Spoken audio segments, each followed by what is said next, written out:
You know the picture they always paint for us, right? Meditation. It's always someone on a perfect cushion in a sun-drenched room. They look so serene, so blissed out. Maybe there's some gentle bamboo swaying outside a window. It's the ultimate Instagram fantasy of inner peace. Yeah, my first attempts at meditation were nothing like that. And I'm willing to bet yours weren't either. For most of us, the reality is less like a Zen garden and more like finally opening that one closet door, the one you've been stuffing things into for years just to get them out of sight. You crack it open, hoping to find a nice, quiet space, and instead, everything comes tumbling out. That's your mind. A beautiful, chaotic, messy explosion of thoughts, worries, half-forgotten to-do lists, and emotions you didn't even realize you were carrying. And this, right here, is the unfiltered truth of meditation. It's not a dark side, not something to fear. It's just the part nobody ever puts in the brochure.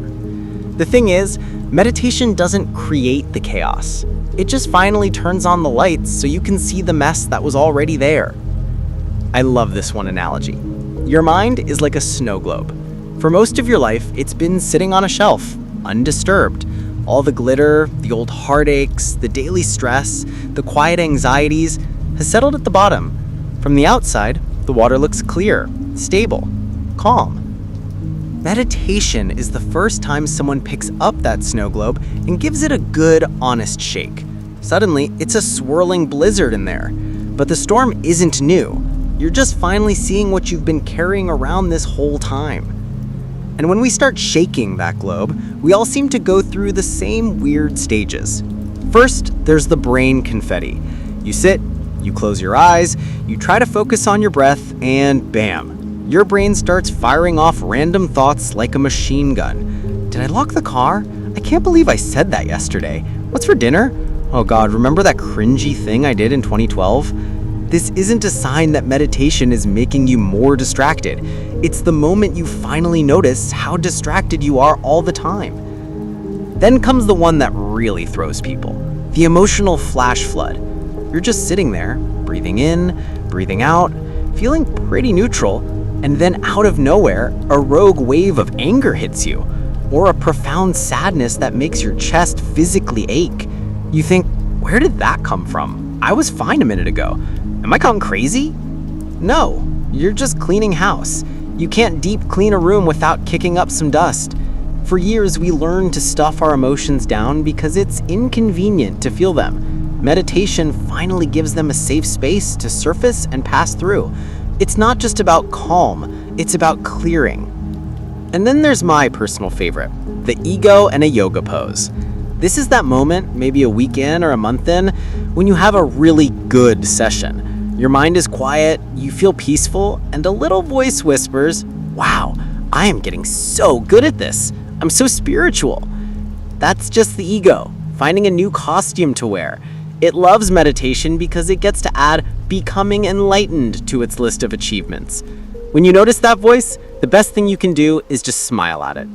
That gentle, knowing laugh is the real practice. It reminds me of a woman I worked with, Maya. She's a brilliant 34-year-old UX designer. Her life was a blur of caffeine, endless Zoom calls, and the constant low-grade hum of anxiety. She was completely burnt out. A friend suggested meditation, so she did what we all do. Downloaded an app, bought a nice cushion, and expected an instant dose of spiritual Xanax. On day one, a hurricane erupted in her head. Her to-do list became a roaring monster. A memory of a fight with her sister from 5 years ago felt as raw as if it happened 5 minutes ago. By day 3, she found herself just sitting on the cushion crying with no idea why. She called me and her voice was shaking. She said, "I'm supposed to be getting calmer, but I feel like I'm losing my mind. This is making everything worse. What am I doing wrong?" I told her gently, "Maya, you're not doing anything wrong. You're not broken. You're just waking up." For years, she had been carrying around silent grief, professional burnout, and deep exhaustion like heavy stones in a backpack. Meditation didn't put the stones there. It just made her stop walking long enough to feel the crushing weight she'd been ignoring.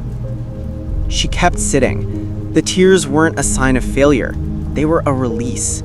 The chaos wasn't a problem, it was progress. One by one, the stones started to fall away. A few months later, she told me something beautiful. She said, "I used to think peace was the absence of storms. Now I know it's the courage to sit with them in the rain." That's the real treasure here. Meditation isn't about feeling good all the time. It's about getting free.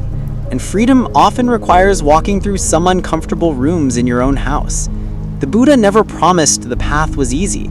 He promised it led to liberation. There's that old saying, "The cave you fear to enter holds the treasure you seek." When you feel restless, when your mind rebels, when the tears fall, don't run. You're not lost. You're in the cave. The treasure is closer than you think. So just a few things to hold on to when it gets messy. See the discomfort as a signpost, not a stop sign. It means you're healing, not failing. The washing machine is loud because the dirt is finally coming out. Drop the judgment. Our only job is to show up and breathe. Some days will be stormy, some will be sunny. Both are part of the weather system of you. Be kind to yourself through all of it. Get friendly with your wandering mind.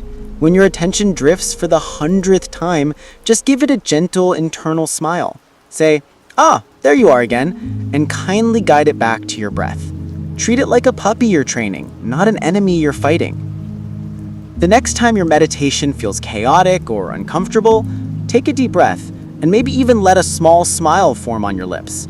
You're not doing it wrong. You're finally, truly doing it right.